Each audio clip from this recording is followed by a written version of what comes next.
ఇది చూసుకోవచ్చు. పేరెంట్స్ అయితే చాలా నిరాశకు గురవుతున్నారు. పోలీసుల ఇన్వెస్టిగేషన్ ప్రాపర్‌గా జరగట్లేదని కూడా చెప్తున్నారు. అయితే తల్లితో కూడా మాట్లాడే ప్రయత్నం చేద్దాం. అమ్మ చెప్పండి, ఇదివరకు కూడా కార్తీక్ మీద గొడవకి వచ్చారు. ఇంటికొచ్చి ఎవరైతే కృష్ణ ఉన్నాడో, ఆ కృష్ణ కార్తీక్ మీద గొడవకొచ్చారని కూడా చెప్తున్న పరిస్థితి కనిపిస్తుంది. అసల మీరేం చెప్పారు? అంటే మీరు కూడా వెళ్లి వాళ్ళ ఇంటి దగ్గర చెప్పారని కూడా పోలీసులు చెప్పారు.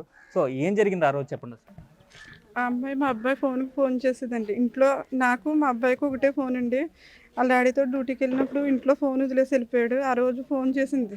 వాట్సాప్ కాల్ చేస్తే నేను ఎత్తేసరికి ఈ అమ్మాయి అని నాకసల ఇదేంటి ఈ అమ్మాయి ఫోన్ చేసింది అనేసి మా మేనగోళ్ళ దగ్గర పట్టుకెళ్ళి ఐసు ఈ అమ్మాయి ఫోన్ చేసింది కొంచెం చూడు అంటే, "అత్త ఈ అమ్మాయి ఎవరో నీకు తెలీదా? ఇంగో ఆ పిల్ల ఆళ్ళ అమ్మోళ్ళతో చెప్పు ఎందుకు చేస్తుందంటే, అయితే కార్తీక్ రాని కార్తీక్‌ని అడిగేసి అప్పుడు చెప్తాను" అనేసి అన్నాను.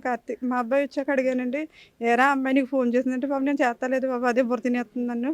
ఫోన్ చేసంటే" "అత్తయ్య ఆళ్ళ అమ్మోళ్ళతో చెప్తానంటే" మా వోడు మాట్లాడలేదని నేనెళ్ళి ఆళ్ళ అమ్మగారు ఆళ్ళతోటి చెప్పాను. "వదిన ఇలా ఫోన్ చేత్తంది మరి భయం చెప్పుకోండి పిల్లకి. ఆడపిల్ల కదా! మేము బయట పెట్టకూడదు అనేసి ఇంటికొచ్చి నేను నెమ్మదిగా చెప్తున్నాను గొడవ చేయకుండానే" అని చెప్పినప్పుడు ఆళ్ళు మరి ఆ అమ్మాయిని మందలించలేదండి. మందలించక మళ్ళీ పదే పదే చేత్తానే ఉండేదండి ఫోను. ఆ వోడికి ఫోన్ చేత్తంటే అత్త మటికి చేసేత్తంది. "ఎందుకురా ఆ పిల్ల ఫోన్ చేత్తుంటే నువ్వు ఎత్తుతావేంటి? అత్త మటికి చేసేత్తందా బాబు ఒక నెంబర్ నుంచి చేత్తలేదు 10 నంబర్ల నుంచి చేత్తంది. ఎవరిదని నేను ఎత్తేత్తన్నాను" అనేసి అన్నాడండి. హ్మ్. అలాగనేసి ఆళ్ళ అమ్మోళ్ళకి అందరికి చెప్పినా కూడా ఆళ్ళు గట్టిగా పెద్దమ్మలకు కూడా చెప్పారా? ఆళ్ళ పెద్దమ్మకి కూడా చెప్పానండి. ఆళ్ళ పెద్దమ్మ కూడా ఇంటికొచ్చి, "మీ అబ్బాయిదేం తప్పు లేదమ్మా. మా పిల్లే చేస్తుంది. నా ఫోన్ నుంచి చేసింది. చెల్లి ఫోన్ నుంచి చేసింది. తమ్ముడు ఫోన్ నుంచి చేసింది. ఫోను ఛార్జింగ్ ఎట్టమంటే చాలు ఫోన్ చేసేత్తది" అనేసి ఆళ్ళ పెద్దమ్మ కూడా వచ్చి ఇంటికాడ చెప్పిందండి. మా ఏటంటే మాది ఒకటేనండి. ఊరంతా ఆ పిల్ల కోసం, మా అబ్బాయి కోసం ఎంక్వైరీ చేయమనండి. మా అబ్బాయి తప్పుందనుకో ఒప్పుకుంటాం. తప్పు లేకుండా ఇప్పుడు సీఏ గారు రాశారు కదా! అబ్బాయిది తప్పుంది. అబ్బాయి తప్పు వల్ల ఆడు చంపేసాడని చెప్పి సింపుల్‌గా రాసేశారు. అది ఎంతవరకు కరెక్ట్ కాదు. నేను దానికి ఏకీభవించట్లేదు సార్. ఎంక్వైరీ చేసి ఫైనల్ చేయమనండి, రాయించమనండి తప్పులేదు. ఆడితో పాటు ఇంకా ఉన్నారు చంపినోళ్ళు. ఆళ్ళందరిని కూడా తీసుకురావాలి.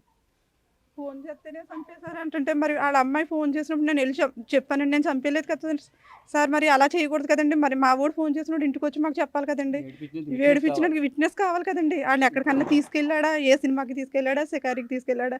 లేతే బీచ్ లాంటి తిప్పాడా? అనేసి అది ఎవిడెన్స్ చూసి అప్పుడు చంపాలి కదండీ! చంపుతాం కాదండి మాకు చెప్పాలి కదండీ! మాకు తెలిసినా మేము ఏం చేయలేదు కదండీ! ఇంటికెళ్ళి చెప్పాం న్యాయంగాని. మరి మాకు కూడా అలా చెప్పాలి కదండీ!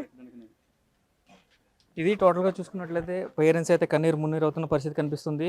19 సంవత్సరాలకే తమ కొడుకు ఇలాగా అసలు బాసాడని చెప్పి అయితే పూర్తి స్థాయిలో అయితే వారు కన్నీటి పర్యంతం అవుతున్న పరిస్థితి కనిపిస్తుంది. అయితే పలు అనుమానాలు వ్యక్తం చేస్తున్నారు. ఏదైతే ఆ అమ్మాయికి ఫోన్ చేశారని చెప్తున్నారు గానీ, అమ్మాయి మాకు కాల్ చేసినప్పుడు వారి ఇంటికెళ్ళి మేము చెప్పినట్టుగా వారు కూడా మాకు తెలియపరచాలి గానీ, ఇలా చంపేయడం ఏంటని వారు నిలదీస్తున్న పరిస్థితి కనిపిస్తుంది. అయితే కృష్ణప్రసాద్ చెల్లి ఎవరైతే ఉన్నారో ఆ అమ్మాయికి సంబంధించిన కాల్ డేటాను కూడా పూర్తిగా బయటికి తీయాలంటూ కూడా వారు డిమాండ్ చేస్తున్న పరిస్థితులు ఇక్కడ కనిపిస్తున్నాయి.